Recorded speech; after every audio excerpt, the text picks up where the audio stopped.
Welcome back, 412-575-2600 on the Borders and Borders hotline. Josh Taylor, Paul Zeise here on the Ireland Contracting Nightly Sports Call, powered by FanDuel Sportsbook. Before we get to the phone lines, I want to bring up something really quick. And we talked about Bob Huggins tying Adolph Rupp. Another big milestone in basketball past that on the NBA side. Kobe Bryant gets surpassed by LeBron James, so he continues to climb up the list on those all-time ranks. He's third all-time scoring now. Can you name the top two? Oh, I would believe it is Michael Jordan and then Kareem Abdul-Jabbar.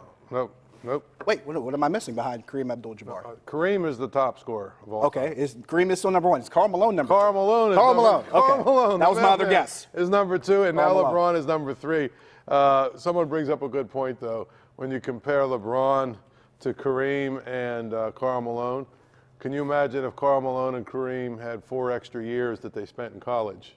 Imagine in the NBA, where would those Kareem's record would be untouchable. Absolutely, and imagine if Kareem and Karl Malone shot threes. Yeah.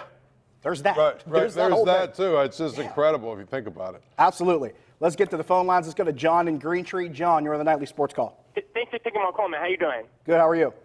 I'm doing okay.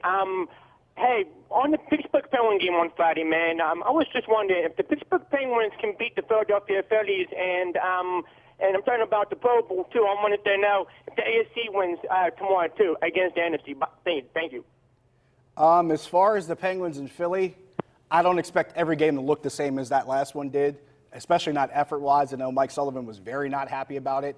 As far as the Pro Bowl, flip a coin, because I have no idea.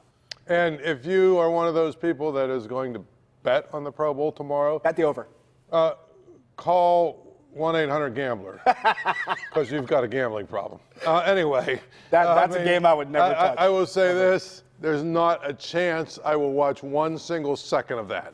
But I can't. as for Philly, it looked to me like the Penguins started their vacation a day early. And that happens from time to time. Listen, I think people don't understand. You got 82 games to play.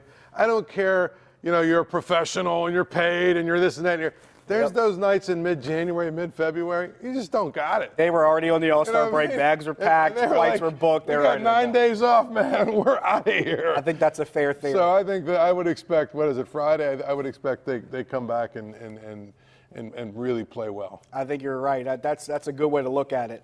Meanwhile, let's shift over to Pirates. Pirate Fest this weekend at PNC Park. Cole in Harrisburg wants to talk Pirates. Cole, you're on the Nightly Sports Call. Hi.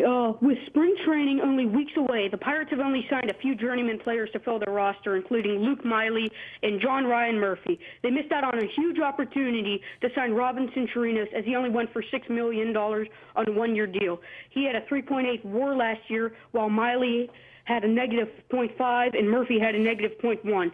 Has the new front office done anything to indicate they will be different than the old regime and actually spend money to win? No, they haven't. I don't expect them to. Do you, Paul? Well, they're not the ones that spend the money. Right. It's the same owner. I get killed because I work for the fan and everyone assumes, wow, you're a homer.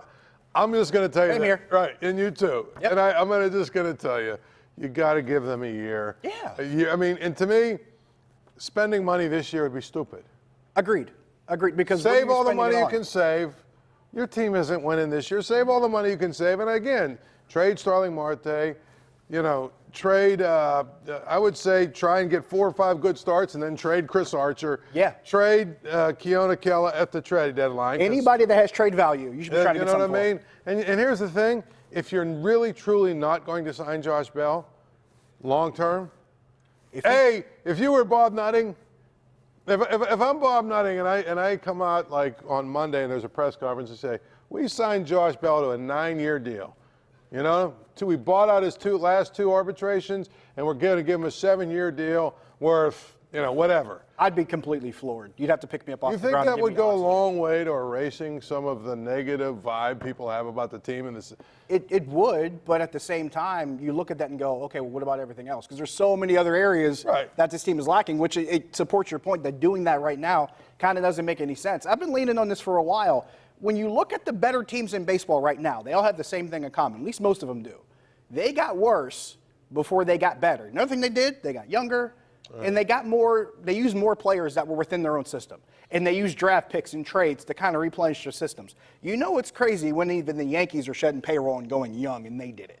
So this team's going to have to try to do that, especially with a GM who's got a really good track record in the draft, right? Pretty decent track record in trades, better than Neil Huntington's. And here's another thing you look at. They're picking 7th in the draft. So you got to feel good about that, too, as far as at least the ability or opportunity to rebuild this farm system and try to get some good homegrown talent. And this is what you talk about when you talk about a small market team going for it a little bit or whatever. Right. When you think you're there. The Brewers last year needed a catcher. That was their one hole. They had everything else they needed. And they signed a guy for 1 year and $18 million and took their shot. Now, did they win the World Series? No, but how do you account for Kristen Yelich getting hurt? Exactly. I mean, that's, you know, those things happen. But my point is, the Milwaukee fan base, even though they didn't win the World Series, they have to say, you know what, our team, our owner, has shown when they're close and when they have a shot, they'll spend the money to try and win. And here's that's another, what fans want. Here's another thing that's important. Before they got to the point where they had to spend money, they also did a really good job of doing what? Drafting guys, acquiring guys in trades. Josh Hader came in to trade. Right. There were some other guys that were waiver pickups. I believe Domingo Santana was a waiver pickup from Cleveland. They found ways to bring in talent on the cheap and rebuild that way. And then when the time came, then they added on. They had to, you know, a couple of years there where their payroll was like $55, $60 million. I mean, they stripped it down, and then they went for it. So, I mean, and I think that's the way that you do it if you're a small market team. That's why I'm not giving them grief for what they're doing, because this is the way you have to do it. Yeah, I wasn't expecting it either. When you have the kind of situation this team walked into, especially at the end of the season, when you had positions that you thought were pretty much locked down for multiple years, now they become question marks. Your starting rotation becomes a question mark because you don't have Jameson Tyone because of injury, and Chris Archer's not the guy you expect him to be. Then your closer situation totally gets blown up because your closer has legal issues. So all that stuff that was supposed to be where you had those boxes checked off are no longer checked off. So now you have to almost start all over again in some aspects. Now, granted, you still have Trevor Williams. You still have a guy like Joe Musgrove, who are good pitchers. But they're not guys that other teams are going to build their rotations behind. You're not going to put those guys up against another team's 1 or 2 and expect to win every night. And that's the thing. You're going to need a 1 or 2 once you're ready to do it. But, you know, a guy like Kella is good. Chad Cole would be a nice little bullpen arm. Maybe you know, you still have Crick. You still have Santana coming back. Santana comes back from an injury. You know, you've got some guys live arms that you can put down in your bullpen so that it's not a total train wreck every single night, you know, in terms of your pitching. But if you're going to really legitimately take a shot at it, you're going to eventually have to get a number 1.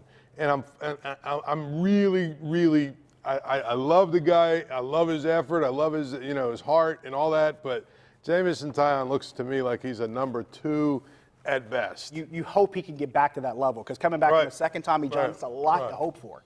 But you do wish the best for him, because he's a great guy. I think he's going to come back. And but my point is, you know, they need some things, but this year they're not close. There's no reason to spend money this year. Totally agree. We will take a break. We want to talk a little bit more about it when we come back. Stick around.